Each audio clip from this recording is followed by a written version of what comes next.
ശരിക്കും അത് ഞങ്ങൾക്കൊരു വലിയൊരു ടേണിംഗ് പോയിന്റ് ആയിരുന്നു. കാരണം ഒഴിയാതിരുന്നെങ്കിൽ ചിലപ്പോൾ ഇന്നും ആ വാടക കെട്ടിടത്തിൽ തന്നെ ഇരിക്കേണ്ടി വന്നേനെ. ആദ്യമായിട്ട് ബേക്കറിയിൽ 5 സ്റ്റാർ റേറ്റിംഗ് കിട്ടിയെന്ന് നവ്യക്കാണ്. അപ്പോൾ ഏറ്റവും നമ്മൾ ശ്രദ്ധിക്കുന്നത് എങ്ങനെ വൃത്തിയായിട്ട് ഉണ്ടാക്കാം. പക്ഷെ ഇപ്പോഴും ഞാൻ പറയുന്നു, നവ്യയുടെ വളർച്ച ഒരു 10% പോലും ആയിട്ടില്ല. ശരിക്കും 2030 എന്ന് പറയുമ്പോൾ ഞാൻ പറഞ്ഞു, കേരളത്തിൽ മാത്രമല്ല മറ്റ് സംസ്ഥാനങ്ങളും ഇന്ത്യക്ക് വെളിയിലും തുടങ്ങണം. 600-700 കോടി ടേൺ ഓവറിൽ എത്തിക്കണം എന്നുള്ളതാണ്. സൗത്ത് ഇന്ത്യൻ ബാങ്കിൻ്റെ കസ്റ്റമേഴ്സിന്, അവരുടെ കാർഡ് ഉള്ളവർക്ക് 12% ഡിസ്കൗണ്ട് കൊടുക്കുന്നുണ്ട്. മിനിമം 500 രൂപ, മാക്സിമം 2000 രൂപയുടെ ഒറ്റ പർച്ചേസ്. എല്ലാവരിലും എത്തിക്കാമെന്നുള്ളതാണ് നവ്യയുടെ ഒരു കാഴ്ചപ്പാട്. വില കൂട്ടിയാൽ ഒരു സെക്ടറിലുള്ള പ്രീമിയം ആളുകൾക്ക് മാത്രമേ അത് വാങ്ങാൻ പറ്റുള്ളൂ. പക്ഷെ ഇത് സാധാരണക്കാർക്ക് എല്ലാവർക്കും വാങ്ങാൻ പറ്റണം. ഞങ്ങൾ ശരിക്കും ബേസിക്കലി കൃഷിക്കാരാണ്, ഫാദർ കൃഷിക്കാരനാണ്. അപ്പം കൃഷിയാണ് ഞങ്ങൾക്ക് ഏറ്റവും ഇഷ്ടം. അപ്പം അതുകൊണ്ട് കൃഷിയിൽ നിന്നും കിട്ടുന്ന പ്രോഡക്റ്റുകളെ ഒരു വാല്യൂ ആഡഡ് എന്ന നിലയിൽ ഞങ്ങൾ ഈ ബിസിനസ്സിലേക്ക് ഉപയോഗിക്കുന്നു. നമുക്ക് വിശ്വസിച്ച് അത് ജനങ്ങൾക്ക് കൊടുക്കാൻ പറ്റും. ഇപ്പം ഞങ്ങൾ ഫ്രാഞ്ചൈസി കൊടുത്തു തുടങ്ങുന്നുണ്ട്. കോട്ടയം, ഇടുക്കി, ആലപ്പുഴ, പാലക്കാട് ഒക്കെ നോക്കുന്നുണ്ട്. എല്ലാ പ്രോഡക്ട്സും നവ്യയുടെ ആയിരിക്കും.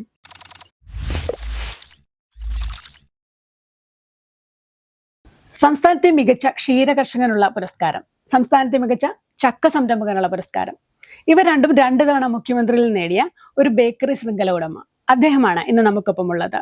Navya Bakes managing director Biju Joseph. കേക്കിൽ വിസ്മയം തീർക്കുന്ന 365 ദിവസം ചക്ക അട വിൽക്കുന്ന നവ്യ ബേക്സിന്റെ വിശേഷങ്ങളിലേക്ക്.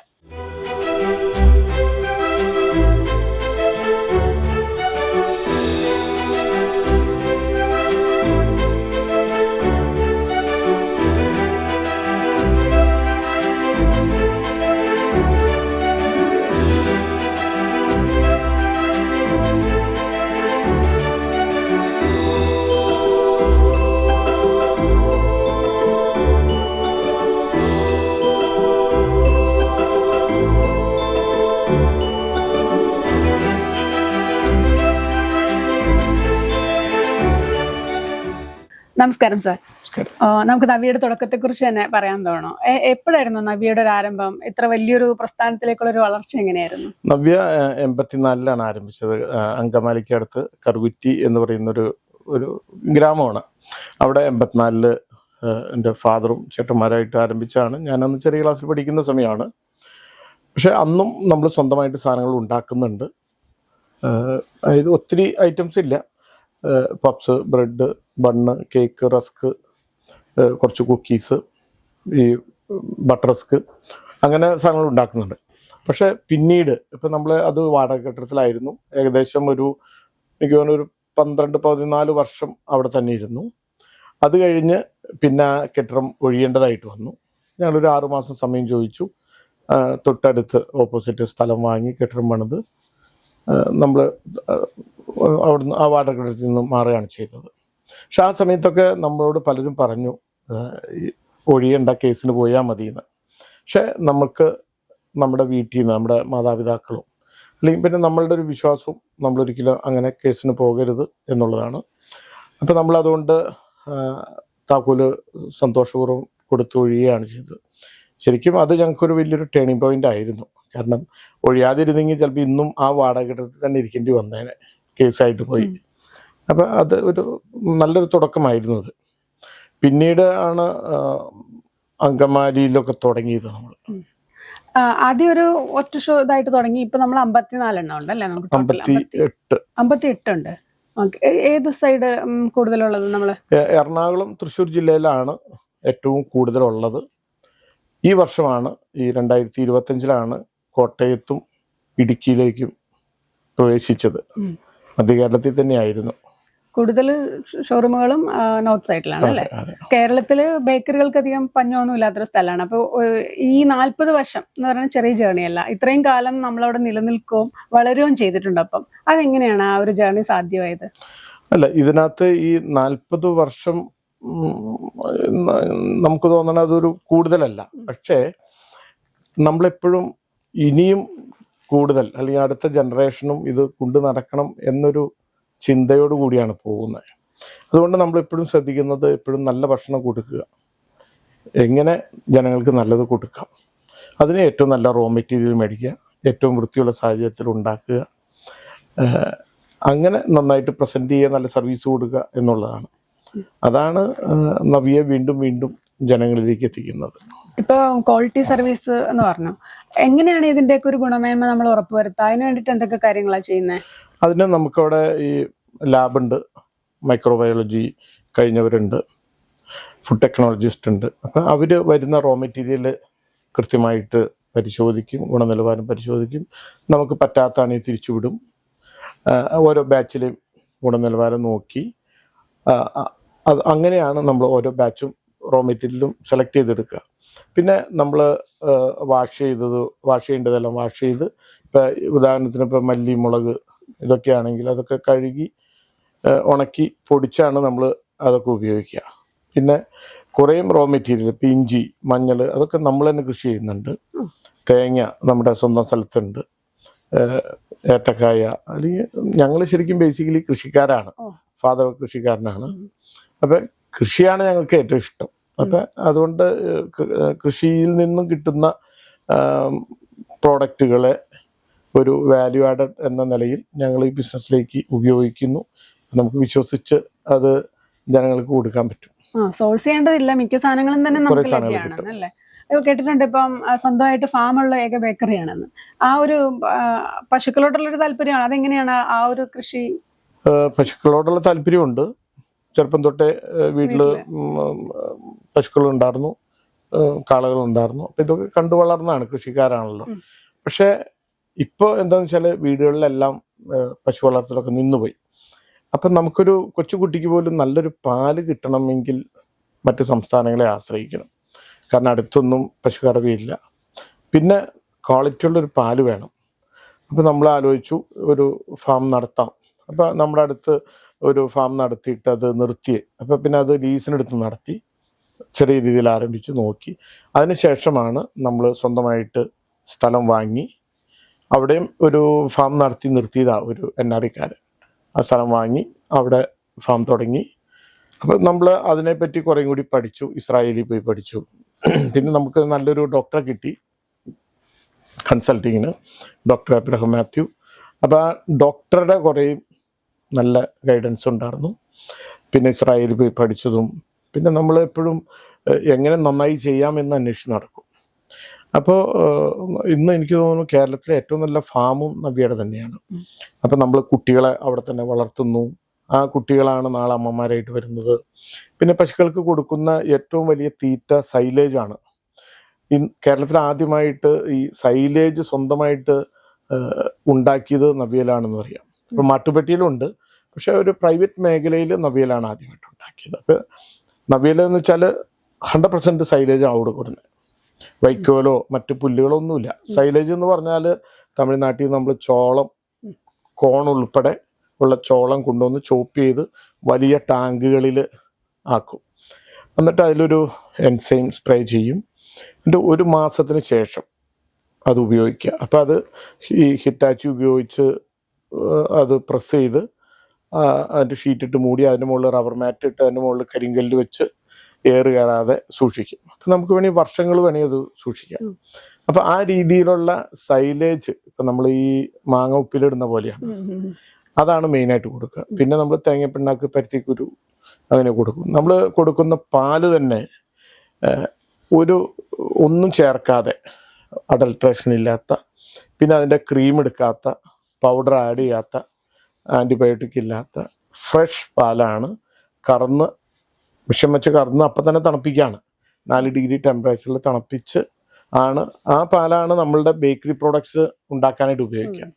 ആ പാല് പക്ഷെ അതെല്ലാം നമുക്ക് വേണം. നമുക്കൊരു ദിവസം 2500-3000 ലിറ്റർ പാലിപ്പോൾ ഉണ്ട്. അപ്പം ബാലൻസ് പാല് നമ്മൾ പാക്ക് ചെയ്ത് നവ്യയുടെ ഔട്ട്ലെറ്റിലൂടെ ഉപഭോക്താക്കൾ കൊടുക്കുന്നുണ്ട്. എത്ര പശുക്കളുണ്ട് നമ്മുടെ ഫാമിലി? ഇപ്പൊ ഏകദേശം 300 പശുക്കളുണ്ട്.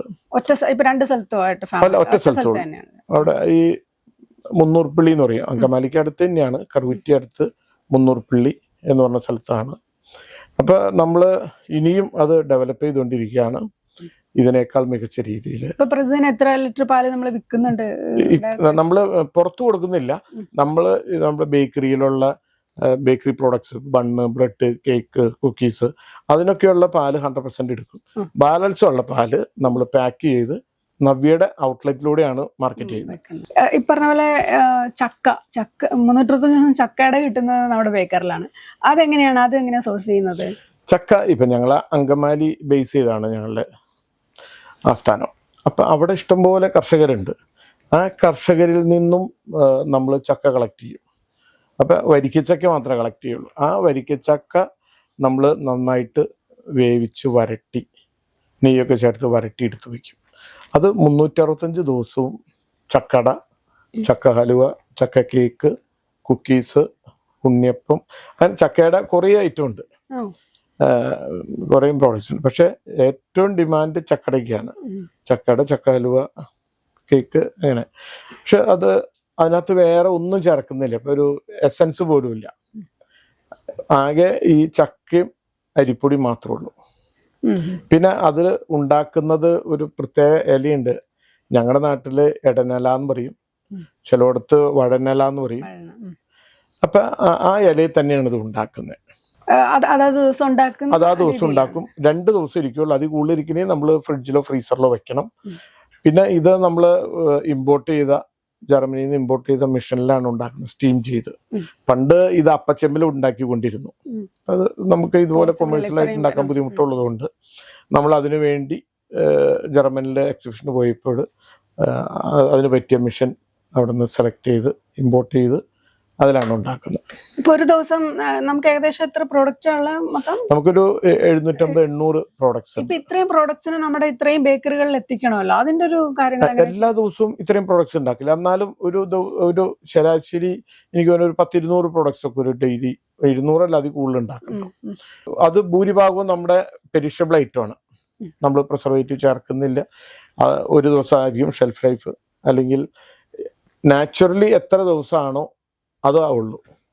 പിന്നെ നമ്മൾ അതിന് ഈ ഷെൽഫ് ലൈഫ് കൂട്ടുന്നത് ഈ വൃത്തിയുള്ള സാഹചര്യത്തിൽ ഉണ്ടാക്കുന്നത് കൊണ്ടുള്ള ഷെൽഫ് ലൈഫ് കൂടുന്നുള്ളൂ. ഇപ്പം നമ്മളൊരു പുതിയ പാക്കിങ്ങിലൂടെ ഇതിൻ്റെ ലൈഫ് കൂട്ടാനുള്ള സംവിധാനം ചെയ്തുകൊണ്ടിരിക്കുകയാണ്. അപ്പം ഒരു 3-4 ഇരട്ടി ഷെൽഫ് ലൈഫ് കൂടും ഒന്നും ചേർക്കാതെ. സെൻട്രലൈസ്ഡ് ആയിട്ടുള്ള ഒരു സ്ഥലത്താണ്. അതെ, അങ്കമാലിക്ക് അടുത്ത് കറുകുറ്റി എന്ന് പറഞ്ഞ സ്ഥലത്താണ് ഞങ്ങളുടെ പ്രൊഡക്ഷൻ സെന്റർ. എല്ലാ പ്രൊഡക്ട്സും അവിടെ തന്നെ ഉണ്ടാക്കുന്നത്. ഈ ബ്രെഡ്, ബണ്ണ്, അങ്ങനത്തെ സാധനങ്ങളും അവിടെ നിന്ന് തന്നെയാണ്. എല്ലാ ഐറ്റവും അവിടെ തന്നെ ഉണ്ടാക്കുന്നത്. ഇപ്പൊ പ്രതിദിനം നമ്മൾ എത്ര ചക്കയുടെ അങ്ങനത്തെ ഒരു സ്പെഷ്യൽ ആയിട്ടുള്ള നവയുടെ ഐറ്റംസ് ഉണ്ടല്ലോ, അതൊക്കെ എത്ര വരെയൊക്കെ വിൽക്കുന്നുണ്ടാവും? 10,000-4,000 എണ്ണം ഒക്കെ വിൽക്കും ഒരു ദിവസം. 3,000-4,000. കേരളത്തിലൊരു ബേക്കറി രംഗത്ത് ഒരു നവ്യയുടേതാന്ന് പറയാൻ പറ്റുന്ന ഒരു പുതുമ എന്തൊക്കെയായിരുന്നു? നേരത്തെ ചോദിച്ചില്ലേ, ചക്കട, അങ്ങനെ ഒരു ഹോം ഫുഡ്, അതായത് വീടുകളിൽ ഉണ്ടാക്കിക്കൊണ്ടിരുന്ന ഐറ്റംസ് പറയുകയാണെങ്കിൽ ഒത്തിരി ഉണ്ട്. അത് ഈ മേഖലയിൽ ആദ്യമായിട്ട് കൊണ്ടുവന്ന് നവ്യ. ഇപ്പൊ ചക്കട, കൊഴുക്കട്ട എന്ന് പറഞ്ഞാൽ ഞങ്ങളെ ഈ ക്രിസ്ത്യൻസിനെ സംബന്ധിച്ച് ഈ വെള്ളി, ഈസ്റ്ററിന് മുമ്പുള്ള ശനിയാഴ്ച ഉണ്ടാക്കുന്ന ഒരു പലഹാരമാണ്, ഓശാനയ്ക്ക് ഉണ്ടാക്കുന്ന ഒരു പലഹാരമാണ്. പക്ഷെ അതിന് 365 ദിവസവും കടയിലൂടെ ആവിയിൽ പുഴുങ്ങിയ ഒരു പലഹാരം എന്നുള്ള നിലയിൽ ഒരു ഈവനിങ് സ്നാക്സ് ആയിട്ട് എത്തിച്ചത് നവ്യാണ്. അതുപോലെ തന്നെ വട്ടയപ്പം, കിണ്ണത്തപ്പം, അങ്ങനെ കുറേ തനത് ഉൽപ്പന്നങ്ങൾ നവ്യ എത്തിച്ചിട്ടുണ്ട്. പിന്നെ കുറേ വെറൈറ്റി ഓഫ് കേക്കുകൾ നമ്മൾ ശരിക്കും പ്രിസർവേറ്റീവ് ഇല്ലാത്ത ഒരുപാട് കേക്കുകൾ, നമ്മുടെ ചോക്കോ മാർബിൾ, ഗീ കേക്ക്, അതൊക്കെ 4 ദിവസം ഇരിക്കുള്ളൂ. അത് നമ്മൾ പുതിയ പാക്കിങ്ങിലൂടെ 20 ദിവസം അതും ആക്കാനായിട്ട് നോക്കുന്നത്. ക്രിസ്മസ് സീസണാണ്. അപ്പോൾ ഒരുപാട് 7 വെറൈറ്റി പ്ലം കേക്ക് തന്നെയുണ്ട്. അതല്ലാതെ ഒത്തിരി വെറൈറ്റി കേക്കുകളുണ്ട്. ഇപ്പം നമ്മൾ പുതിയതായിട്ട് ഇത്തവണ ഷുഗർ ഫ്രീ, ഒരുപാട് ഡയബറ്റിക്കാർ കൂടുന്നതുകൊണ്ട് ഷുഗർ ഫ്രീ കേക്ക് ഉണ്ട്. മുട്ട അലർജി ഉള്ളവർക്ക് അല്ലെങ്കിൽ മുട്ട കഴിക്കാത്തവർക്ക് എഗ്ലെസ് കേക്കുകളുണ്ട്. പിന്നെ ഡയറി ക്രീം ഉപയോഗിച്ച് ഉള്ള ഫ്രഷ് ക്രീം കേക്കുകളുണ്ട്. അങ്ങനെ എപ്പോഴും നമ്മൾ അഡ്വാൻസ്ഡ് ആയിട്ടാണ് നവ്യ എപ്പോഴും പോകുന്നത്. പക്ഷെ നമ്മൾ ശ്രദ്ധിക്കുന്നത് ആരോഗ്യത്തിന് ഹാനികരമുള്ള ഒരു സാധനം ചേർക്കില്ല എന്നുള്ളതാണ്. ഈ കേക്കുകളുടെ ഒക്കെ ഒരു അതിന്റെ പിന്നിൽ ഇങ്ങനത്തെ ഇൻഗ്രീഡിയൻസ് ഉപയോഗിച്ച് കേക്കുകൾ ഉണ്ടാക്കാം? അപ്പം ഞങ്ങൾ ഫാമിലി എല്ലാവരും, ഇപ്പോൾ വൈഫായാലും മക്കളായാലും വൈഫും ഈ ബേക്കറി കൾണറി കോഴ്സ് വിദേശത്തും പോയി പഠിച്ചിട്ടുണ്ട്. മക്കൾ പഠിച്ചിട്ടുണ്ട് വിദേശത്ത് പോയി. അപ്പം ഇതൊരു പാഷനാണ് എല്ലാവർക്കും.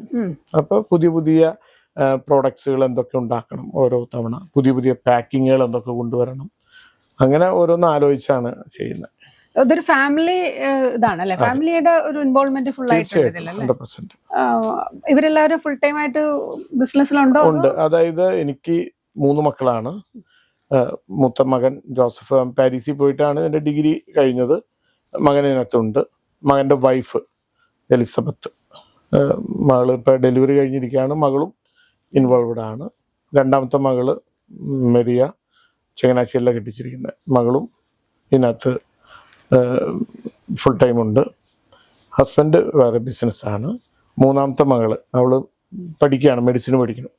ഇപ്പം 2 മക്കളും ഇതിനകത്തുണ്ട്. മെഡിസിൻ പഠിക്കുന്ന മകളും അവളുടെ വെക്കേഷൻ ടൈമിൽ അല്ലെങ്കിൽ ക്ലാസ്സിലാത്ത ദിവസമൊക്കെ ബിസിനസ്സിൽ ആക്റ്റീവാണ്. ഇതിലൊരു ഇപ്പോൾ ഫാമിലി ബിസിനസ് ആണ്, അപ്പൊ ഇതിലൊരു പ്രൊഫഷണലിസം കൊണ്ടുവരണമല്ലോ, അല്ലെങ്കിൽ ഇങ്ങനെ മുന്നോട്ട് പോകാൻ പറ്റില്ല. അത് എന്തൊക്കെ കാര്യങ്ങൾ അതിൽ ഉറപ്പുവരുത്തുന്നത്? അത് എല്ലാം കറക്റ്റ് ചെയ്താ പോകുന്നത്. ഇപ്പം ഞങ്ങൾക്കായ പോലും സാലറിയാണ്, എല്ലാവർക്കും മന്ത്ലി സാലറി ഉണ്ട്. അപ്പം മറ്റ് ഇതിനകത്തുള്ള ബ്രദേഴ്സ് ഉണ്ട്, അവർക്ക് കറക്റ്റായിട്ട് ബില്ല് ചെയ്താണ് സാധനങ്ങൾ കൊടുക്കുന്നത്. ആ ബില്ല് ചെയ്ത് അവർക്ക് സാധനങ്ങൾ കൊടുത്താൽ അവരത് വിറ്റിട്ട് അതിൻ്റെ പ്രോഫിറ്റാണ് അവർക്ക് കിട്ടുക. അല്ലെങ്കിൽ ഇതൊരിക്കലും ഒരു പ്രൊഫഷണലായിട്ട് നിലനിന്ന് പോലും കുറച്ച് കഴിയുമ്പോൾ ഇത് ഇഷ്യൂസ് ആവും, ഓരോരുത്തർക്കും തോന്നിയ പോലെയാവും. അത് വരാൻ പാടില്ല. അതുകൊണ്ട് ഇതിനകത്തൊരു സിസ്റ്റം കൊണ്ടുവന്നു, ഓൺലൈൻ സോഫ്റ്റ്വെയർ ആക്കി. പിന്നെ ഒരു വ്യക്തിക്കും അവിടെ വ്യക്തിക്കല്ല പ്രാധാന്യം, ആ പ്രസ്ഥാനത്തിനാണ്. ആ തിരിച്ചറിവുണ്ടായി. അങ്ങനെയാണ് മുന്നോട്ട് പോകുന്നത്. ഇപ്പൊ ഫാദറിൽ നിന്ന് താങ്കളിലേക്ക് വന്നു, ഇപ്പൊ താങ്കളുടെ മക്കളും ഉണ്ടെന്ന് പറഞ്ഞു. അപ്പൊ അവരെയൊക്കെ കൊണ്ടുവരുന്ന എത്രത്തോളം ബിസിനസ്സിൽ ഗ്രോത്ത് വരുന്നുണ്ട്? അതായത് പുതിയ തലമുറ വരുന്നോണ്ട് ബിസിനസ്സിലൊരു മാറ്റം എങ്ങനെയാ? അല്ല, അവര് വന്നില്ലെങ്കിൽ പിന്നെ ഇത് ഇടയ്ക്ക് നിന്ന് പോയില്ലേ. അപ്പൊ ഞാൻ ചെറുപ്പം തുടങ്ങി എക്സിബിഷനൊക്കെ പോകുമ്പോൾ മക്കളെയും കൊണ്ടുപോകാറുണ്ട്. അവർക്ക് ഇഷ്ടമാണ്. പല ആളുകളും ചെയ്യുന്നത് അവരുടെ പഠിത്തമെല്ലാം കഴിഞ്ഞിട്ട് ബിസിനസ്സിൽ ഇറക്കാം എന്ന് വിചാരിക്കുന്നു. അപ്പൊ ഭൂരിഭാഗം പേരും തിരിച്ചു വരുന്നില്ല. ഇപ്പൊ മകൻ വിദേശത്ത് പഠിക്കാൻ പോയി. ഇപ്പൊ പലരും പറഞ്ഞു അവൻ പോയാൽ തിരിച്ചു വരില്ല. പക്ഷെ ഞങ്ങൾക്ക് ഉറപ്പുണ്ടായി അവൻ പോയി തിരിച്ചു വരുന്നു. കാരണം അവന് ആ ബിസിനസ് അത്ര ഇഷ്ടമാണ്. അതുമല്ല, ഞങ്ങളുടെ ഈ ഫാമിലി എല്ലാവരും കൂടും, ബ്രദേഴ്സും മക്കളും ഒക്കെ കൂടും. അപ്പോൾ ആ ഒരു കൂട്ടായ്മയിൽ വരാനും അതിൽ പങ്കെടുക്കാനും മക്കൾക്ക് ഭയങ്കര ഇഷ്ടമാണ്, എല്ലാവർക്കും ഇഷ്ടമാണ്. അപ്പോൾ തിരിച്ചു വരും, ഉറപ്പാണ്. അങ്ങനെയാണ് അവൻ ചെറിയ കോഴ്സ് കഴിഞ്ഞു, അപ്പം തന്നെ അവൻ തിരിച്ചു പോകുന്നു. അല്ലെങ്കിൽ അവിടെ വെക്കേഷൻ കിട്ടി അപ്പം തന്നെ നാട്ടിലേക്ക് വരും. ക്രിസ്മസ് ആണല്ലോ, അപ്പൊ ഈ കേക്കുകളിലേക്ക് വരുമ്പോ നമ്മളൊരു സിഗ്നേച്ചർ കേക്ക് എന്ന് പറയുന്നത് എന്താ? എല്ലാം സിഗ്നേച്ചർ കേക്കാണ്. ഇപ്പൊ ഗീ കേക്ക്, ചോക്കോ മാർബിള്, പിന്നെ ലെമൺ കേക്ക് ഉണ്ട്, ഒറിജിനൽ ലെമൺ ചേർത്തുണ്ടാക്കുന്ന ലെമൺ കേക്ക് ഉണ്ട്. പിന്നെ അങ്ങനെ കുറേ കേക്കുകൾ ഇതിനകത്തുണ്ട്. പ്ലം കേക്കിൽ എടുക്കുകയാണെങ്കിൽ നോർമൽ പ്ലം, ഇത് റിച്ച് പ്ലം ഉണ്ട്, plum celebration, plum fiesta, traditional plum, പിന്നെ ഇംഗ്ലീഷ് ഫ്രൂട്ട് എന്ന് പറഞ്ഞിട്ട് കേക്ക് ഉണ്ട്. അതായത് 100% ഇമ്പോർട്ടഡ് ഡ്രൈ ഫ്രൂട്ട്സ് ഒക്കെ ചേർത്ത് നല്ല പ്രീമിയം കേക്കാണ്. ഇതൊക്കെ ബട്ടറിലാണ് ഉണ്ടാക്കുന്നത്. അതിൻ്റെ പാക്കിങ് തേക്കിൻ്റെ ബോക്സാണ്, തേക്കിൻ്റെ ബോക്സിലാണ്. അപ്പം നമുക്ക് എന്ന് വെച്ചാൽ ഗിഫ്റ്റ് കൊടുക്കുമ്പോൾ ആ കൊടുക്കുന്ന ആളുടെ പേരോ ഫോട്ടോ വേണമെങ്കിൽ എൻഗ്രേവ് ചെയ്യാം. ഇപ്പൊ ഒരു 100 വർഷം കഴിഞ്ഞാൽ ആ ബോക്സ് പോകില്ല. സമ്മാനത്തിന്റെ ഓർമ്മയ്ക്കായിട്ട് ആരുടെ ഐഡിയ ആണ് അങ്ങനെ ഒരു കേക്ക്? അത് വൈഫാണ് അതിനകത്ത് അത് ഡെവലപ്പ് ചെയ്തെടുത്തത്. അത് പറഞ്ഞപ്പോഴേ ഇപ്പൊ നവ്യയുടെ ഹാമ്പേഴ്സ് ഉണ്ടല്ലോ, അത് നല്ല വൈവിധ്യമായിട്ടുള്ള ഓരോ തവണയും വ്യത്യസ്തമായിട്ടാണ് ഒരുക്കുന്നത്. ഇപ്പൊ അതെങ്ങനെയാണ് ആ ഒരു ഐഡിയ വരുന്നത്? ഇപ്പൊ കോർപ്പറേറ്റ്സിന് വേണ്ടിയിട്ട് പ്രത്യേകം കൊടുക്കാറുണ്ടോ? നമ്മള് കോർപ്പറേറ്റിന് അവർക്ക് ഇഷ്ടമുള്ള അല്ലെങ്കിൽ അവരുടെ ലേബിളിൽ നമ്മൾ പാക്ക് ചെയ്തു കൊടുക്കും. പിന്നെ ഞാൻ പറഞ്ഞൊരു പ്രീമിയം കേക്ക് ഉണ്ട്, ഇംഗ്ലീഷ് ഫ്രൂട്ട്, അത് അവരുടെ ഇതിൽ എൻഗ്രേവ് ചെയ്ത് കൊടുക്കും. പിന്നെ ടിന്ന് അവരുടെ പേരിൽ അടിച്ചു കൊടുക്കും, ബോക്സ് അടിച്ചു കൊടുക്കും. പിന്നെ എല്ലാ വർഷവും പുതിയ പുതിയ വെറൈറ്റി ഹാമ്പേഴ്സ് ഇറക്കും. എന്തായാലും പുതിയ കേക്കുകളും ഹാമ്പേഴ്സും ഒക്കെ മാർക്കറ്റിൽ ഇറക്കിയിരിക്കും. ഇപ്പൊ ക്രിസ്മസ് കാലത്ത് നമ്മുടെ കേക്കിന്റെ ഒരു വിൽപ്പന എത്രയായിരിക്കും? എത്ര കേക്കുകൾ നമ്മൾ വിൽക്കുന്നത്? ഒരു സെയിൽ, ഒരു ടേൺ ഓവർ പറയാം. നമ്മൾ ഏകദേശം എനിക്ക് ഒരു 3-4 ലക്ഷം കേക്കുകൾ ഇങ്ങനെ വിൽക്കും. ആ സമയത്ത് മൊത്തം ഒരു ടേൺ ഓവർ നമ്മുടെ വർഷത്തിന്റെ മൊത്തം എത്ര വരും അത് ആ സമയം? എന്തായാലും ഒരു 10-15-20 കോടി രൂപയൊക്കെ ബിസിനസ് ചെയ്യും. ക്രിസ്മസ് മാത്രം അല്ലേ? നമ്മുടെ ടോട്ടൽ ടേൺ ഓവർ എത്രയാ? ടോട്ടൽ ഒരു 100-200 കോടി രൂപയ്ക്കുള്ള ഗ്രൂപ്പ് ടേൺ ഓവർ എല്ലാത്തിനും കൂടിയിട്ട്. ഗ്രൂപ്പ് എന്ന് പറയുമ്പോൾ ഏതൊക്കെ കമ്പനികളാണ്? ഞാൻ പറഞ്ഞ മാനുഫാക്ചറിങ്ങും ഔട്ട്ലെറ്റുകൾ, ഫാം, ഏജൻസീസ്, പിന്നെ ഷോപ്പുകൾ കുറേ ബ്രദേഴ്സ് കൂടിയാണ് ചെയ്യുന്നത്. ഒരു മൊത്തം ഗ്രൂപ്പ് നോക്കിയാൽ 100-200 കോടി രൂപയുടെ ബിസിനസ്.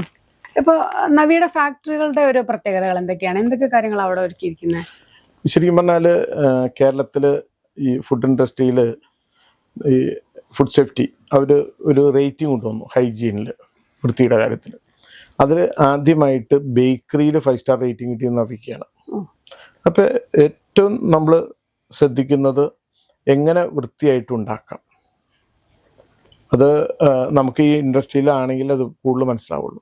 അതുപോലെ സ്റ്റാഫിൻ്റെ ഹൈജീൻ കൃത്യമായിട്ട് അവർ വൃത്തിയായിട്ടാണോ വരുന്നത് ചെയ്യുന്നത്, അത് മോണിറ്റർ ചെയ്യാനായിട്ട് ആളുകളുണ്ട്. അപ്പം അങ്ങനെ ഓരോ കാര്യങ്ങളും വളരെ ശ്രദ്ധിക്കും. പിന്നെ ഏറ്റവും പുതിയ മെഷീനറി ഇമ്പോർട്ട് ചെയ്യും, ടെക്നോളജി. ഇപ്പം ശരിക്കും പറഞ്ഞാൽ ജാം ഉണ്ടാക്കുന്നുണ്ട് ഞങ്ങൾ, കേക്കിനുള്ള ഫ്രൂട്ട് ഫില്ലിങ് ചെയ്യുന്നുണ്ട്, ഈ ഫ്രഷ് ക്രീം കേക്കിനൊക്കെ. ഇതൊക്കെ ആദ്യമായിട്ട് ഒരു ബേക്കറി ഉണ്ടാക്കുന്നത് നവ്യലാണ്.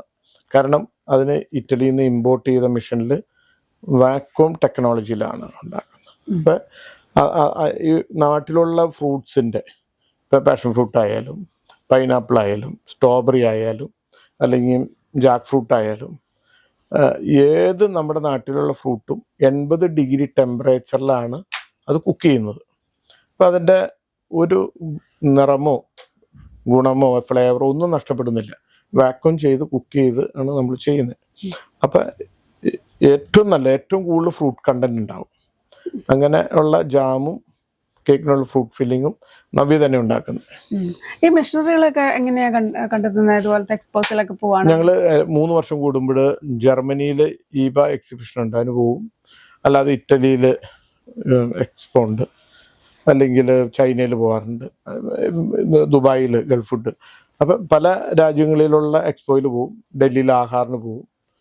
അപ്പം അങ്ങനെ പല എക്സിബിഷനുകളിൽ പോവും. പുതിയ ടെക്നോളജികൾ, പുതിയ മെഷീനറികൾ അവിടെ നിന്ന് കണ്ട് ഇഷ്ടപ്പെട്ട് വാങ്ങി ആണ് ഉപയോഗിക്കുക. ഇപ്പം ഇങ്ങനെ സ്ഥലങ്ങളിലൊക്കെ പോകുമ്പോഴേക്കും നമ്മുടെ കേരളത്തിലത്തെ അല്ലാത്ത ഭക്ഷണങ്ങളുണ്ടല്ലോ, അതും പറഞ്ഞ പോലെ ബേക്കറി ഐറ്റംസ് ഒക്കെ, അങ്ങനത്തെ സാധനങ്ങൾ എന്തെങ്കിലും അവിടെ നമുക്ക് മാത്രമായിട്ടുള്ള ഒരെണ്ണം പറയാനുണ്ടോ? ക്രോസോൺ, നല്ല ക്രോസോൺ നമ്മൾ ഉണ്ടാക്കുന്നുണ്ട്. കുറേ നല്ല കുക്കീസുകൾ ഉണ്ടാക്കുന്നുണ്ട്. വെളിയിൽ കിട്ടുന്ന നല്ല ആട്ട ഉപയോഗിച്ചുള്ള നല്ല ബ്രെഡ്സ് ഉണ്ട്. ഇപ്പം multigrain bread, wheat bread, garlic bread, അങ്ങനെ പല ബ്രെഡുകളുണ്ട്. ഇതെല്ലാം നവ്യയിലുണ്ട്. അപ്പം വെളിയിൽ നിന്ന് വരുന്ന ആളുകൾ ഈ ബ്രെഡുകൾ മേടിക്കാൻ ഇഷ്ടം പോലെ കസ്റ്റമേഴ്സ് ഉണ്ട് നമുക്ക്. അപ്പം ഇതൊക്കെ നമ്മൾ ഈ വെളിയിൽ പോകുമ്പോൾ കിട്ടുന്ന ഒരു വലിയ കാര്യം തന്നെയാണ്. അവിടെ കണ്ടു, നമ്മളും കഴിക്കും, ഇഷ്ടപ്പെട്ടു, അത് നമ്മൾ ഇവിടെ ഇൻട്രൊഡ്യൂസ് ചെയ്യുന്നു. അത് ജനങ്ങൾക്ക് വളരെ ഇഷ്ടമാണ്. കാരണം മറ്റത് ഇത് ഇവിടെ വന്നാൽ ഇവിടെ കിട്ടാറില്ല. 5 സ്റ്റാർ ഹോട്ടലുകളിലൊക്കെ കിട്ടുള്ളൂ. പുറത്തുനിന്ന് വരുന്ന ആൾക്കാർ, കുട്ടികളൊക്കെ പറയും നമുക്ക് എല്ലാ ബേക്കറിലും ചെന്ന് കഴിഞ്ഞാൽ അവരിഷ്ടപ്പെടുന്ന പല സാധനങ്ങളും കിട്ടില്ല. ഇപ്പോൾ അങ്ങനെ നോക്കുകയാണെങ്കിൽ ഇനി അങ്ങനെ ഒരു കൊണ്ടുവരണം എന്ന് ആഗ്രഹിക്കുന്ന എന്തെങ്കിലും ഒരു ഇതുണ്ടോ നമ്മുടെ ഇവിടെ അധികം കോമൺ ആയിട്ട് കാണാത്ത? ഇഷ്ടംപോലെ സാധനങ്ങളുണ്ട്. ഇനി പിന്നെ കുറേ ഞങ്ങളിനി കുറേ ചോക്ലേറ്റുകൾ, ബ്രെഡ്സിൽ തന്നെ കുറേ ബ്രെഡ്സുകൾ, അടുത്ത വർഷം കുറേയും കൂടി പ്രോഡക്ട്സുകൾ ഡെവലപ്പ് ചെയ്യും. അതിൻ്റെ വർക്ക് നടക്കുകയാണ്. ഇപ്പൊ കേരളത്തിലാണല്ലോ നമ്മുടെ കൂടുതൽ ഔട്ട്ലെറ്റുകൾ ഉള്ളത്. പുറത്തേക്ക് എവിടേക്കാണ് നമ്മൾ പ്ലാൻ ചെയ്യുന്നത്? എങ്ങനെ? ഞങ്ങൾ അടുത്ത വർഷം പറ്റിയാൽ ചിലപ്പോൾ ബാംഗ്ലൂർ ചെയ്യണമെന്നുണ്ട്. ബാംഗ്ലൂരും കോയമ്പത്തൂരും ചെയ്യണമെന്നുണ്ട്. സ്വന്തം ഷോപ്പുകൾ എന്നുള്ള രീതിയിലാണോ മൊത്തം മുന്നോട്ട് പോകുന്നത്? അതോ അല്ല, സ്വന്തം, അതായത് വാടകയ്ക്കുണ്ട്, പിന്നെ ചേട്ടന്മാർ നടത്തുന്നുണ്ട്, പിന്നെ ഇപ്പം ഞങ്ങൾ ഫ്രാഞ്ചൈസി കൊടുത്ത് തുടങ്ങുന്നുണ്ട്. ഫ്രാഞ്ചൈസി ആയിട്ട് എടുക്കാൻ പറ്റും? നബിയുടെ ഒരു ബേക്കറി നമുക്ക് എടുക്കാൻ പറ്റും അല്ലേ? അതെന്തൊക്കെയാണ് നമ്മൾ ഒരു ഫ്രാഞ്ചൈസി? ഒന്ന്, നമ്മൾ ആളുകളെ നോക്കും.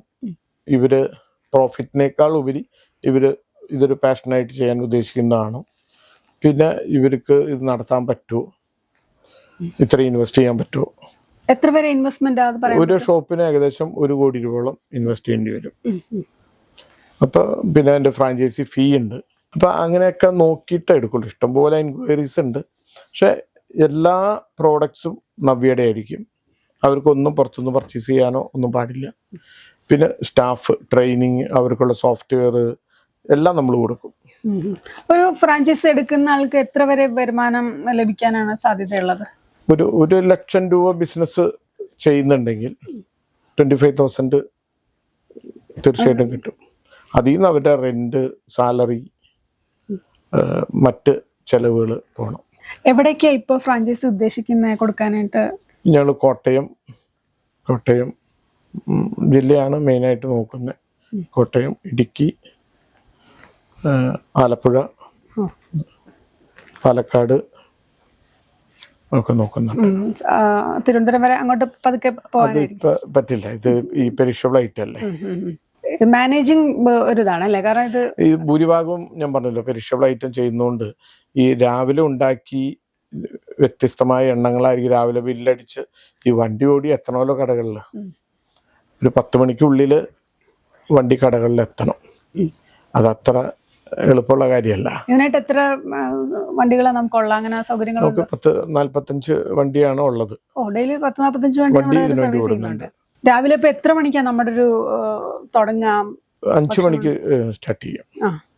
നമ്മളിപ്പോ വണ്ടികളൊക്കെ EV-യിലേക്ക് മാറിക്കൊണ്ടിരിക്കുക. ഇപ്പൊ 10 വണ്ടി ഇപ്പൊ വന്നു കഴിഞ്ഞു. അടുത്ത വർഷം ഭൂരിഭാഗവും വണ്ടികളും ഇലക്ട്രിക്കിലേക്ക് കൺവേർട്ട് ചെയ്യാന്ന് വിചാരിക്കണം. പുതിയൊരു പ്ലാന്റ് വരുന്നുണ്ട്. അതൊരു 100% ഇലക്ട്രിക് പ്ലാന്റ് ആയിരിക്കും. അതായത് അവിടുത്തെ ബേക്കിംഗ്, കുക്കിംഗ് എല്ലാം ഇലക്ട്രിക് ആയിരിക്കും.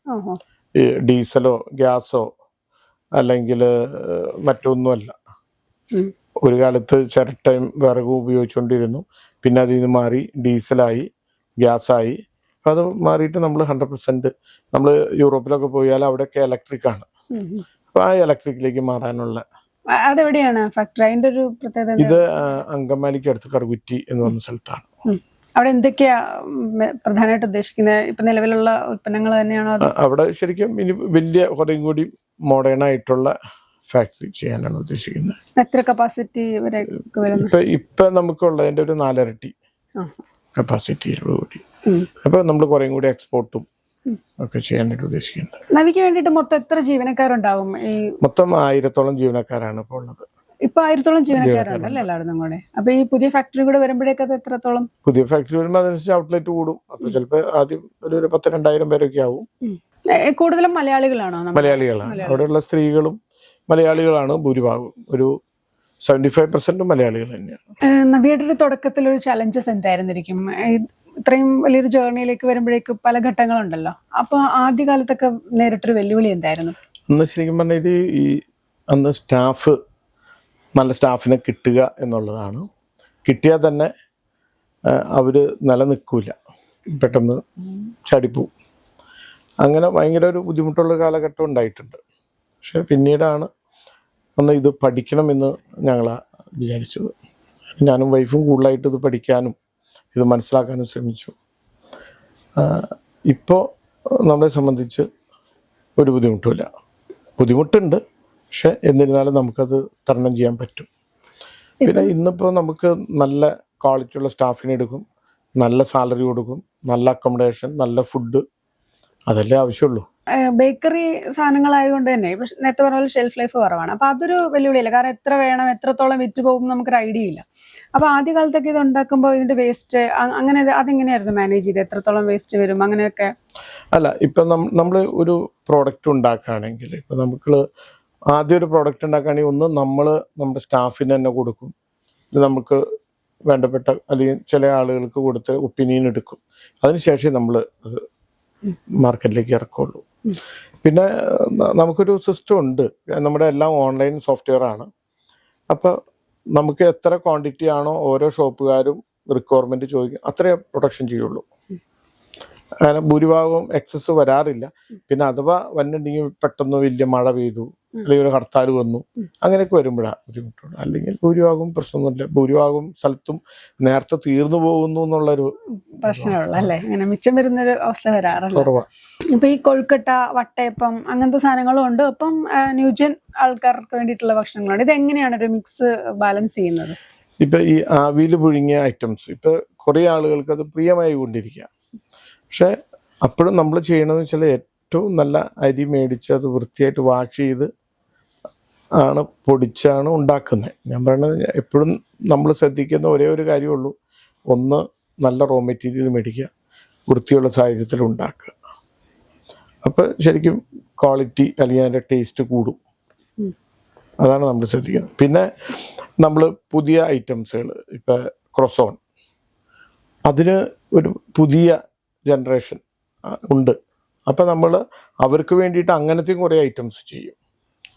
ചോക്ലേറ്റുകൾ, കുക്കീസുകൾ, പേസ്ട്രീസ്, ക്രൊസോൺസ്, പല റോൾസ്. അപ്പം അങ്ങനെ പുതിയ ആളുകൾക്ക് വേണ്ടിയുള്ള ഐറ്റം അത് വേറെയും ചെയ്യും, ഇതും ചെയ്യും, രണ്ടും ചെയ്യും. ഇപ്പൊ മലയാളികളുടെ ഒരു ഭക്ഷണശീലം മാറുന്നു എന്നുള്ളത് കണ്ടുകൊണ്ടാണ് ഈ കൊഴുക്കട്ടേനെ വെള്ളയപ്പത്തിനെയൊക്കെ തിരിച്ച് നമ്മുടെ ഇതിലേക്ക് തീർച്ചയായിട്ടും. കൊണ്ടുവരുന്നത്. അതല്ലെങ്കിൽ അത് ഈ നാട്ടിൽ നിന്ന് തന്നെ പോകുമല്ലോ, പുതിയ തലമുറയ്ക്ക് ഇത് അറിയില്ല. അപ്പം അങ്ങനെയുള്ള അതും നിലനിർത്തുകയും ചെയ്യാം. പിന്നെ അതൊരു ഹെൽത്തി ഫുഡാണല്ലോ ശരിക്കും, എപ്പോഴും ആവിയിൽ പുഴുങ്ങണ ഐറ്റം അല്ലേ. ഇത് എപ്പോഴും നമ്മൾ മനസ്സിലാക്കേണ്ടത് ഈ ചില്ലുകൂട്ടിൽ ഇരിക്കണു എന്നുള്ളതല്ല, ഇത് എവിടെ ഉണ്ടാക്കുന്നു എന്നുള്ളതാണ്, ഏത് സാഹചര്യത്തിൽ ഉണ്ടാക്കുന്നു എന്നുള്ളതാണ്. നവി എപ്പോഴും ശ്രദ്ധിക്കുന്നത് പ്രൊഡക്ഷൻ സെൻ്ററാണ്. ഞങ്ങളുടെ ഔട്ട്ലെറ്റിനേക്കാൾ കുറച്ചും കൂടി അല്ലെങ്കിൽ അതിനേക്കാൾ മികച്ചത് പ്രൊഡക്ഷൻ സെൻ്റർ ആയിരിക്കും. ഡിസ്പ്ലേക്കാളും പ്രാധാന്യം അതിനാണ് കൊടുക്കുന്നത്. അപ്പൊ അങ്ങനെയുള്ള സ്ഥലത്തു നിന്നാണ് നമ്മൾ ഉണ്ടാക്കി കൊണ്ടുവരുന്നത്. ഇപ്പൊ നവ്യ തുടങ്ങുന്ന ഘട്ടത്തിൽ ഒരിക്കലും ഇത്രയും വലിയൊരു ബ്രാൻഡായി മാറുമെന്നോ കേരളത്തിൽ മൊത്തത്തിൽ ബ്രാഞ്ചുകൾ തുടങ്ങുമെന്നോ ഒന്നും അറിയില്ലായിരുന്നല്ലോ. എങ്ങനെയാണ് ഈ വളർച്ചയെ നമ്മളൊന്ന് വിഭാവനം ചെയ്തത്? ചിലപ്പോൾ നിങ്ങളായിരിക്കും അങ്ങനെ ചിന്തിച്ചത്, നവ്യ ഒരിക്കലും അങ്ങനെ ചിന്തിച്ചിട്ടില്ല.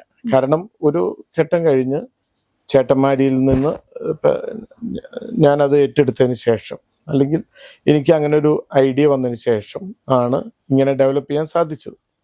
പക്ഷെ ഇപ്പോഴും ഞാൻ പറയുന്നു, നവ്യയുടെ വളർച്ച ഒരു 10% പോലും ആയിട്ടില്ല, ഇനിയും വളരാൻ കിടക്കുന്നുള്ളൂ. കേരളത്തിൽ മാത്രമല്ല, കേരളത്തിന് പുറത്തും വിദേശത്തും നമ്മൾ നല്ല രീതിയിൽ നന്നായി ചെയ്യണമെന്ന് തന്നെയാണ് ആഗ്രഹിക്കുന്നത്. ഇപ്പൊ അടുത്തൊരു 5 വർഷം അല്ലെങ്കിൽ 10 വർഷം ആ സമയത്ത് നവ്യ എവിടെ എത്തണം എന്നുള്ള രീതിയിലാണ് നമ്മുടെ വിഷൻസ് പോകുന്നത്. ശരിക്കും 2030 എന്ന് പറയുമ്പോൾ ഞാൻ പറഞ്ഞു, കേരളത്തിൽ മാത്രമല്ല മറ്റ് സംസ്ഥാനങ്ങളും ഇന്ത്യക്ക് വെളിയിലും തുടങ്ങണം. ഒരു 600-700 കോടി ടേൺ ഓവറിൽ എത്തിക്കണം എന്നുള്ളതാണ് ഞങ്ങൾ ആഗ്രഹിക്കുന്നത്. എത്ര ഷോറൂമുകൾ എന്നുള്ളൊരു ലക്ഷ്യം വെച്ചിട്ടുണ്ട്? ഒരു 100 above ഷോറൂമുകളാക്കണം. 2030 100 ആവും. ക്വിക്ക് കൊമേഴ്സ്, അതാണ് ഇപ്പൊ ആൾക്കാരെല്ലാം വീട്ടിലിരുന്നാണല്ലോ ഓർഡർ ചെയ്യുന്നത്. അപ്പൊ അത് അത്തരം സംവിധാനങ്ങളെ എത്രത്തോളം നവ്യ അഡോപ്റ്റ് ചെയ്യുന്നുണ്ട്? ഞാൻ പറഞ്ഞില്ലേ, നമ്മൾ കാലഘട്ടത്തിനനുസരിച്ച് എപ്പോഴും മാറിക്കൊണ്ടിരിക്കും.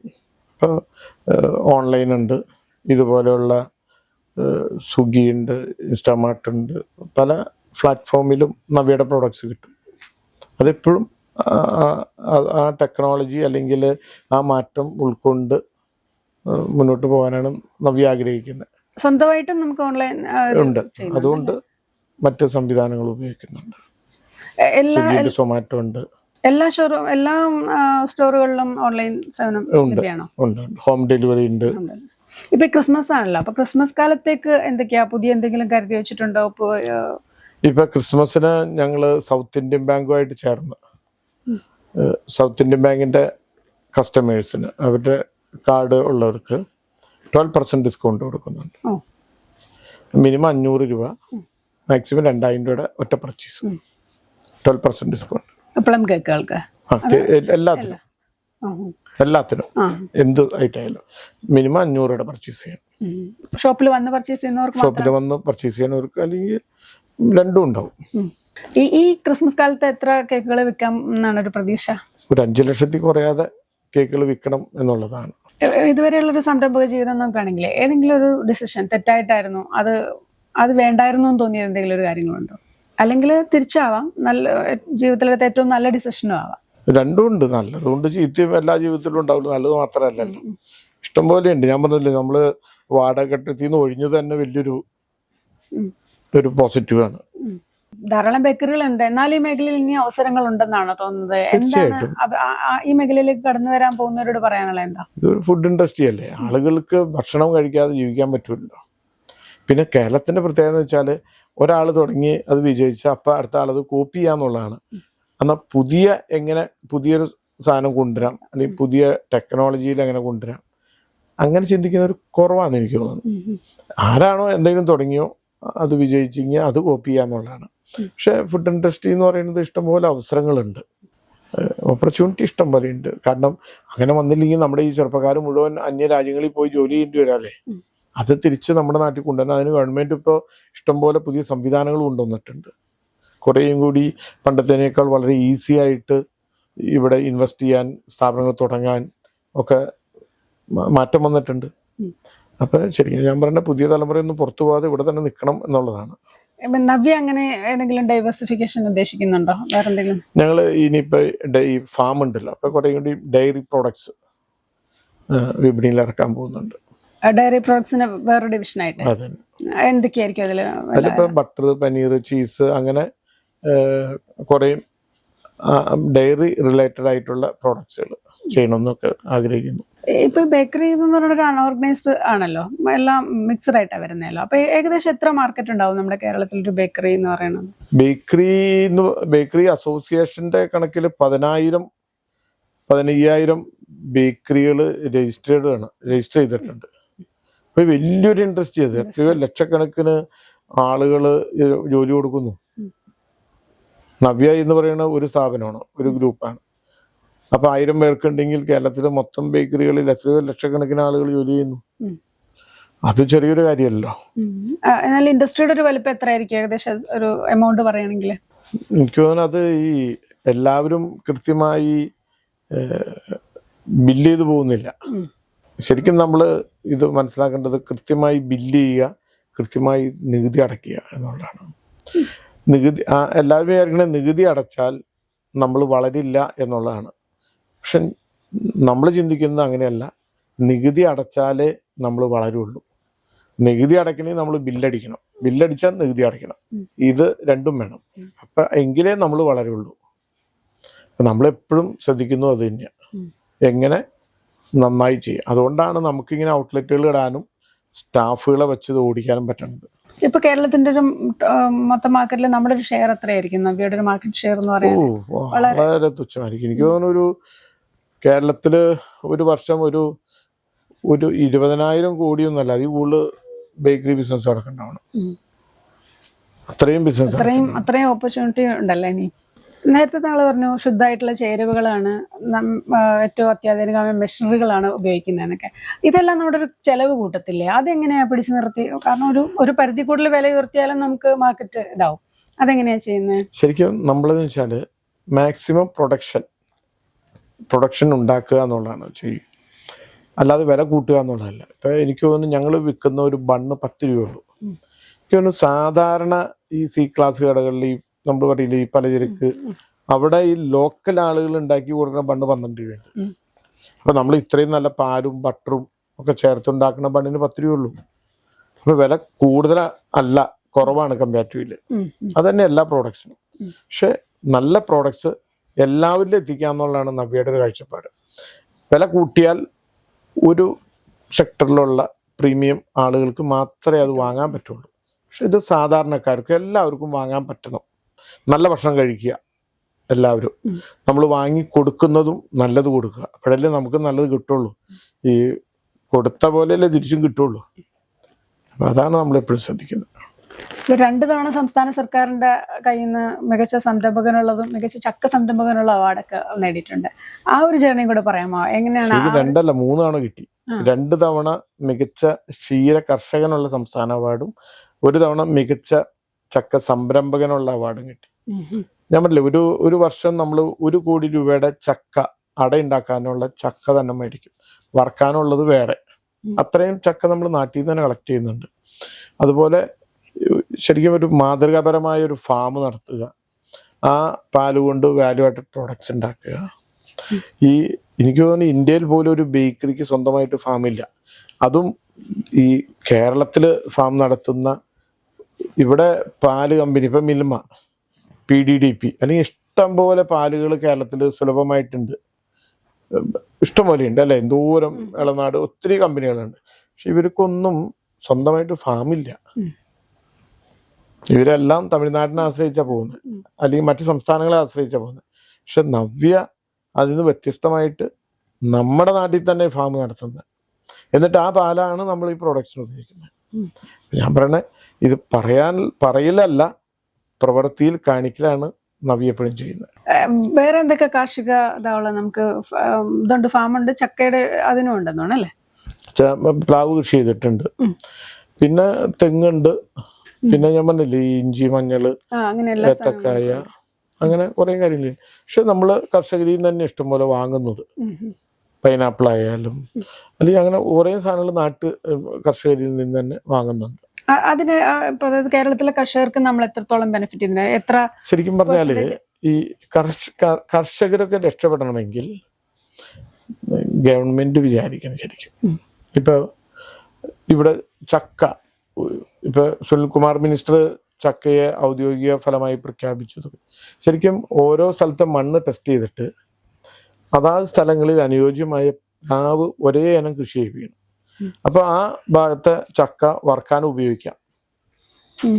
ഇത് പലതും പല ടേസ്റ്റ് ആയിരിക്കും, അല്ലെങ്കിൽ പല കനമായിരിക്കും, പല രീതിയിലായിരിക്കും അത് ഉപയോഗിക്കുക. നേരെ മറിച്ച് അത് ഒരേപോലെ ആണെങ്കിൽ അത് വറുക്കാൻ ഉപയോഗിക്കാം. ചില സ്ഥലങ്ങളിൽ അത് പഴുത്ത് അതിൻ്റെ പലഹാരങ്ങൾ ഉണ്ടാക്കാൻ ഉപയോഗിക്കാം. അങ്ങനെ സെലക്ട് ചെയ്ത് കൃഷി ചെയ്യിപ്പിക്കേണ്ടതാണ്. ഇപ്പൊ പശു വളർത്തൽ, ഒരു 10 പശുവുള്ള ഒരു കർഷകൻ അവന് അന്തസ്സായിട്ട് ജീവിക്കാൻ പറ്റണം. അവന് വീട് വയ്ക്കണം, മക്കളെ പഠിപ്പിക്കണം, വണ്ടി മേടിക്കണം, അന്തസ്സായിട്ട് ജീവിക്കണം. പക്ഷെ ഇവിടെ 10 പശുവുള്ളവൻ വിദേശത്ത് പോയി 10-20 കൊല്ലം ജോലി ചെയ്ത് നാട്ടിൽ തൊഴിൽ ചെയ്യാന്നും പറഞ്ഞ് 10 പശു വളർത്തിയാൽ അവൻ 1-2 വർഷം കൊണ്ട് ആ ഉണ്ടാക്കിയ സമ്പാദ്യം മുഴുവൻ തീർന്നു പോകും. വൈബിളായി കൊണ്ടുപോകാൻ പറ്റില്ല. അപ്പം ഇതൊക്കെ ശരിക്കും നമ്മുടെ യൂണിവേഴ്സിറ്റികൾ പഠിച്ച് ജനങ്ങളിലേക്ക് അത് ഇംപ്ലിമെന്റ് ചെയ്ത് കൊടുക്കേണ്ടതാണ്.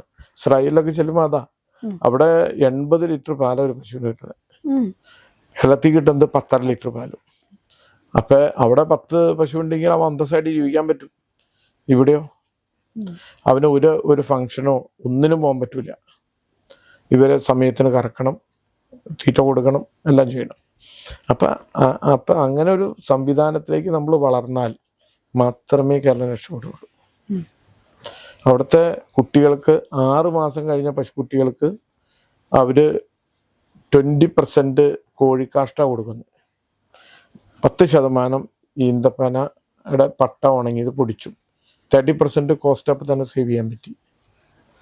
അപ്പൊ അവര് അങ്ങനെ റിസർച്ച് നടത്തി പഠിച്ച് അത് കർഷകരെ കൊണ്ട് ഇംപ്ലിമെന്റ് ചെയ്യിപ്പിക്കുക. നമ്മുടെ ഇവിടെ ഒത്തിരി പൈസ ചെലവ് ചെയ്യുന്നുണ്ട്, പക്ഷെ അത് ശരിയായിട്ട് ഗുണകരമായ രീതിയിലാണോ എന്നുള്ളത് നമ്മൾ തന്നെ ശ്രദ്ധിക്കണം. ഇപ്പൊ നമുക്ക് ഇത്രയും ഫാമൊക്കെ ചെയ്യാമെങ്കിൽ എന്തുകൊണ്ടാണ് ബാക്കിയുള്ളവർ അത് അതിലേക്ക് വരാത്തത്? ഈ ഒരു കാരണം മാത്രമാണോ അതോ? അല്ല, ഞാൻ പറഞ്ഞില്ലേ, നല്ല ബ്രീഡില്ല. പിന്നെ ഇവിടെ ഒരു ഷെഡ് ഉണ്ടാക്കണേൽ പോലും ഇപ്പോഴും ഒരു കറക്റ്റ് ഒരു സിസ്റ്റം ഇല്ല.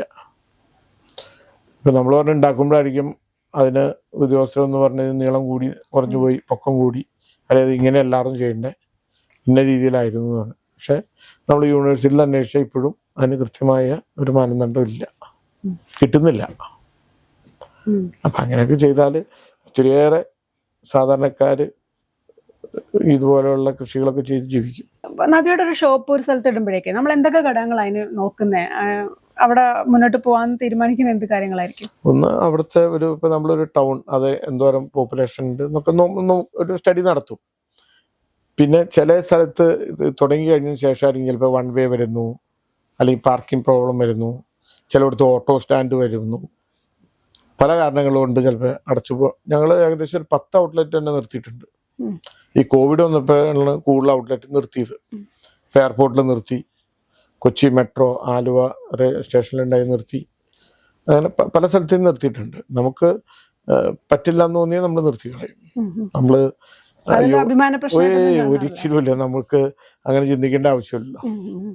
ഇപ്പൊ പറഞ്ഞ പോലെ എന്തെങ്കിലും ജീവകാരുണ്യ പ്രവർത്തനങ്ങളിൽ നവ്യ സജീവമാണ്? എന്തൊക്കെയാണ് നമ്മുടെ ഭാഗത്ത് ഇഷ്ടം ജീവകാരുണ്യ പ്രവർത്തനങ്ങളെക്കാൾ ഉപരി നമ്മൾ കൊടുക്കുന്ന ഭക്ഷണം മായമില്ലാതെ കൊടുക്കുക എന്നുള്ളതാണ് ഏറ്റവും വലിയ ജീവകാരുണ്യ പ്രവർത്തനം. കാരണം കേരളത്തിലെ രോഗികൾ, ക്യാൻസർ രോഗികൾ എണ്ണം ദിനംപ്രതി കൂടിക്കൊണ്ടിരിക്കുകയാണ്. പിന്നെ നമ്മൾ കുറേ ഓർഫനേജിന് എല്ലാ ആഴ്ചയിലും ഒരേ നേരത്തെ ഭക്ഷണം കൊടുക്കുന്നുണ്ട്. പിന്നെ അല്ലാതെ നമ്മുടെ സ്റ്റാഫുകൾക്ക് അല്ലാതെ വീട് വെച്ച് കൊടുക്കൽ, അങ്ങനെ കാര്യങ്ങളൊക്കെ ഇഷ്ടംപോലെ ചെയ്യുന്നുണ്ട്. വളരെ ബിസി ആയിട്ടുള്ള ഒരു ലൈഫാണ്. അപ്പോൾ എന്തെങ്കിലും ഒരു ശീലം താങ്കൾ പിന്തുടർന്ന് പോകാറുണ്ടോ? ഇത് എന്താ പറയാ, ഒരു സ്ട്രെസ് കുറയ്ക്കാനും ഇത്രയും ആൾക്കാരെ മാനേജ് ചെയ്യുന്നതിൻ്റെയൊക്കെ ഇത് ഒഴിവാക്കാനും ഒക്കെ ആയിട്ട്? യോഗ ചെയ്യും. പിന്നെ ഞാൻ എല്ലാ ദിവസവും രാവിലെ തന്നെ പ്രൊഡക്ഷനിൽ ചെല്ലും. പ്രൊഡക്ഷനിൽ ചെന്ന് നോക്കി അവരോടൊപ്പം ഒന്ന് മിണ്ടി ഒന്ന് സംസാരിച്ച് ചുറ്റി എല്ലാ സെക്ഷനിലും പോവും. ചില സെക്ഷനിലൊന്ന് ജോലി ചെയ്യും. അപ്പം തന്നെ അവർ ഹാപ്പിയാണ്. എന്ത് ഇതിലാണ് കൂടുതൽ ആക്റ്റീവായിട്ട് നിൽക്കാൻ ഇഷ്ടം? ഈ ബേക്കിംഗ് ആയിട്ട് ബന്ധപ്പെട്ട് തന്നെ നിൽക്കാനാണോ, അതോ മറ്റേ? എന്നെ സംബന്ധിച്ച് എനിക്ക് എല്ലാം ഇഷ്ടമാണ്. പാക്കിംഗ് ആയാലും ബേക്കിംഗ് ആയാലും മാർക്കറ്റിംഗ് ആയാലും എല്ലാം നന്നായിട്ട് ചെയ്യും, ഒരു കുഴപ്പമില്ല. പിന്നെ എനിക്ക് പേഴ്സണലായിട്ട് ഏറ്റവും ഇഷ്ടം നല്ല ഭക്ഷണം കഴിക്കുക എന്നുള്ളതാണ്. എവിടെ എന്തുതരം ഭക്ഷണങ്ങൾ? ഇപ്പൊ വീട്ടില് തന്നെ മക്കളുണ്ടാക്കും, വൈഫുണ്ടാക്കും. വൈഫും നന്നായിട്ട് പാചകം ചെയ്യും, ഞാനും ഭക്ഷണം പാകം ചെയ്യും. അപ്പൊ നല്ല ഭക്ഷണം ഉണ്ടാക്കി ഞങ്ങൾ കഴിക്കും, വന്നവർക്ക് നല്ല ഭക്ഷണം കൊടുക്കും. പിന്നെ നല്ല ഭക്ഷണം കിട്ടുന്ന, ഇന്നിപ്പോ ഞാൻ കാർത്തിയായനി പോയാണ് ഭക്ഷണം കഴിച്ചിട്ട് വന്നത്. അപ്പൊ നല്ല ഭക്ഷണം എവിടെ കിട്ടുന്നു അവിടെ പോയി നന്നായിട്ട് ഭക്ഷണം കഴിക്കും. ഇപ്പോൾ പുതുവർഷവും ക്രിസ്മസും ഒക്കെ നവിക്ക് മുൻകാലത്തേക്കാൾ കൂടുതൽ നിന്നാകട്ടെ. നേരത്തെ പറഞ്ഞ പോലെ കേരളത്തിലും പുറത്തുമായിട്ട് നിരവധി ഷോറൂമുകൾ തുറക്കാൻ സാധിക്കട്ടെ. വളരെ നന്ദി. Thank you.